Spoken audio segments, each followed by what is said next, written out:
नमस्कार दोस्तों। आप लोग देख ही रहे हैं कि अब हंसने पर भी विश्व में पाबंदी लगाई गई है।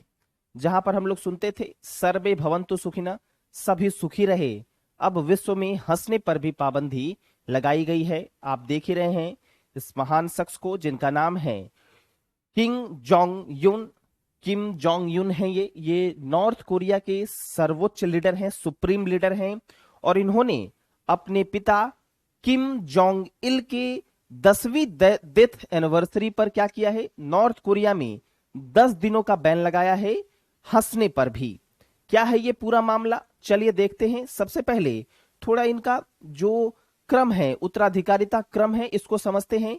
क्योंकि यहां पर जो आप चीजें देखेंगे कि एक परिवार के द्वारा ही नॉर्थ कोरिया का शासन चलाया जा रहा है। यहां पर कोई पार्टी नहीं है, एक परिवार के द्वारा ही यह शासन चलता हुआ आपको दिखेगा। जैसे सबसे पहले देखिए, ये तो देखिए हंसना मना है, अब बिल्कुल बैन हो गया 11 दिन के लिए। सबसे पहले दिखेगा ये है किंग टू सुंग। किम टू सुंग कौन है? एक्चुअली ये दादाजी हैं। किन के दादाजी हैं? ये दादाजी हैं जो वर्तमान में किम जोंग यून हैं, इनके दादाजी हैं। और ये कौन है? ये किम जोंग यून के पिताजी हैं। ये जो हैं ये पिताजी हैं और इन्हीं की 10th डेथ एनिवर्सरी है, इन्हीं शख्स की। इनका नाम है किम जोंग इल। तो एक है दादाजी जो किम सुंग है, एक है किम जोंग इल और एक है किम जोंग युन। तो ये दादाजी, ये पिताजी और ये बेटा जी। तो ये 3 लोग हैं, इसलिए तीनों का नाम जो है चूंकि कॉमन है तीनों का नाम, तो तीनों का नाम को याद रखना है, बेटा जी, दादाजी, पिताजी और बेटा जी। अब देखिए किम जो है, जो दादाजी हैं, वो कब से कब तक इन्होंने जो अपना ऑफिस संभाला था, 1966 से लेकर 1994 तक ये नॉर्थ कोरिया के सर्वोच्च लीडर रहे, सुप्रीम लीडर रहे। उसके बाद 1997 से 2011 तक उनके बेटे जो पिताजी हैं किम जोंग इल, उन्होंने यह पदभार संभाला। और उसके बाद से यह उनके बेटे जी संभाल रहे हैं, जिनको हम लोग जानते हैं किम जोंग उन के नाम से। तो ये दादाजी, पिताजी और बेटा जी, यही लोग आपको दिखेगा कि यही लोग पार्टी को चलाते भी हैं और यही लोग सुप्रीम लीडर भी हैं। यहां पर पूरे तरीके से आपको परिवार का भी अंश दिखेगा, क्योंकि ये इनके बेटे हैं और ये इनके बेटे हैं। अब हुआ क्या है, यहां पर थोड़ा सा मामला को समझना है कि हुआ क्या। हुआ ये कि एक्चुअली उनके पिताजी जो ये हैं, पिताश्री, उनकी डेथ हुई 2011 में। ऐसा माना जाता है कि यह डेथ लंबे बीमारी के बाद हार्ट अटैक से हुई है। इनकी डेथ हार्ट अटैक से हुई थी। और इस डेथ को इस डेथ की 10वीं एनिवर्सरी है 17 दिसंबर को। और उसके लिए क्या किया गया है, क्योंकि ये सर्वोच्च लीडर हैं, ये ईश्वर के रूप हैं, तो इसके लिए क्या किया गया? इसके लिए किया गया है कि भाई जितने भी लोग हैं वो लीजर टाइम में भी नहीं हंसेंगे, वो दारू नहीं पी सकते, वो अल्कोहल का सेवन नहीं कर सकते। और साथ ही साथ आप देखेंगे तो सबसे मेन चीज कि वो इस 11 दिन तक हंस भी नहीं सकते हैं। अगर आपके परिवार में कोई डेथ भी कर गया है नॉर्थ कोरिया में, तो आप लोग जोर जोर से रो भी नहीं सकते। जोर जोर से रोएंगे तो दूसरे लोगों को परेशानी होगी जो मातम मना रहे हैं पिताश्री का। तो आप जोर जोर से रो भी नहीं सकते। जो शव दफनाने की बात है, जो आपको दाह संस्कार करना है, वो भी इस 11 दिन के बाद ही करना है। तो ना तो आप शॉपिंग कर सकते हैं, ना तो लीजर टाइम में हंस सकते हैं, ना तो अल्कोहल का सेवन कर सकते, ना तो नॉर्मली आप हंस सकते हैं, और ना ही आपको जो मैंने अभी बताया कि दाह संस्कार भी नहीं कर सकते, रो भी नहीं सकते, अपने लोगों के लिए आप मातम भी नहीं मना सकते। जो कुछ करना है वो 11 दिन में आपको क्या करना है, केवल और केवल पिताजी के लिए ही मातम मनाना है। ऐसा कुछ निर्देश जारी किया गया है बेटे श्री के द्वारा। ये है बेटे श्री, इनको तो आप लोग अच्छे से जानते होंगे, नॉर्थ कोरिया के सुप्रीम लीडर हैं। अब कुछ खास बातें जो पिताजी से संबंधित है, पिताजी से कुछ बातें हैं जो संबंधित है। आप देखेंगे तो कोरियन सेंट्रल न्यूज एजेंसी के हिसाब से क्या बात था कि जब उनकी डेथ हुई 2011 में हार्ट अटैक से, तो एक माउंटेन है वहां पर जो सेक्रेड माना जाता है, काफी पवित्र माना जाता है, माउंट पेकेटू। माउंट पेकेटू आप देख सकते हैं, ये काफी पवित्र माना जाता है नॉर्थ कोरिया में।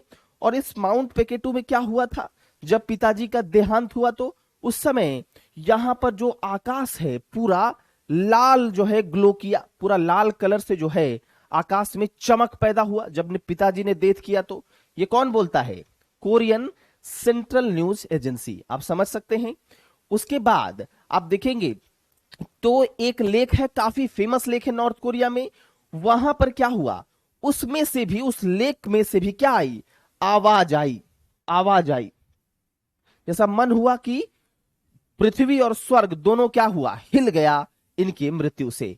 तो इनके मृत्यु से अनेक कार्य हुए, जिसमें से एक कार्य क्या है, एक कार्य तो ये है कि माउंट पेकेटू में क्या हुआ, स्काई जो वहां का है, आकाश जो है वहां का वो लाल रंग से जो है वो ग्लो करने लगा। दूसरा आपने देखा कि जो लेक है उसका आइस जो है, लेक का जो आइस है वो फट गया और चिल्लाने लगा जोर से।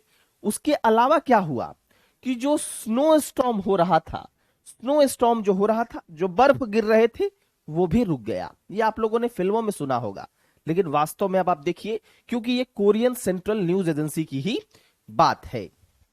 तो आप समझ सकते हैं, हालांकि हम लोगों के लिए क्या जरूरी है, हम लोगों के लिए जरूरी है एक बार हम लोग नॉर्थ कोरिया को देख लेते हैं।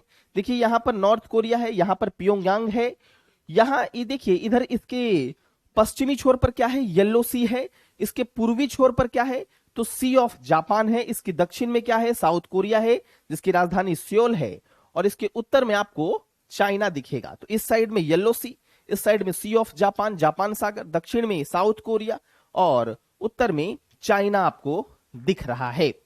अब कुछ और बातें जो बेटाश्री के लिए है। बेटाश्री के बारे में यह कहा जाता है कि जो वो कपड़े पहनते हैं, जिस तरह के फैशन का वो प्रयोग करते हैं, वो कोई अन्य नागरिक नहीं कर सकते। ये भी एक बहुत अचंभित वाली बात है। जैसे जो कपड़े मैं पहनता हूं या फिर जो कपड़े किम जोंग यून पहनते हैं, वो वहां के जनता के लिए बैन है, और इसके लिए उन्होंने पुलिस वगैरह की व्यवस्था भी कर रखी है। अब बाद बाकी आप लोग समझदार हैं, आप लोग बताइएगा कि क्या ये जो बैन है ये सही है या फिर उचित नहीं है। क्योंकि इस लिबर्टी वाले विश्व में जहां पर हम स्वतंत्रता, समानता और भ्रातृत्व की बात करते हैं, क्या ये होना सही था। हालांकि थोड़ा सा भेदभाव आपको यहां पर भी दिखने को मिलेगा कि जो बेटा जी हैं उन्होंने अपने दादाजी के लिए जो सिस्टम रखा है, उसमें दादाजी के लिए जो शोक मनता है वो 4 से 7 दिनों का ही होता है, लेकिन पिताजी के लिए 10 से 11 दिनों का शोक हो गया। इसके अलावा पिताजी के नाम पे तो वहां का एक फूल भी है, फ्लावर भी पिताजी के नाम का है, लेकिन दादाजी के नाम का वैसा नहीं करते हैं। अब क्या पता बेटा जी जो हैं वो दादाजी से कितना प्यार करते हैं, या दादाजी से ज्यादा अपने पिताजी को ही प्यार करते हैं। जो भी है, लेकिन मामला कुछ ऐसा ही है। तो यही था कुछ इंफॉर्मेशन जो आप लोगों को देना था। बाद बाकी थैंक यू वेरी मच।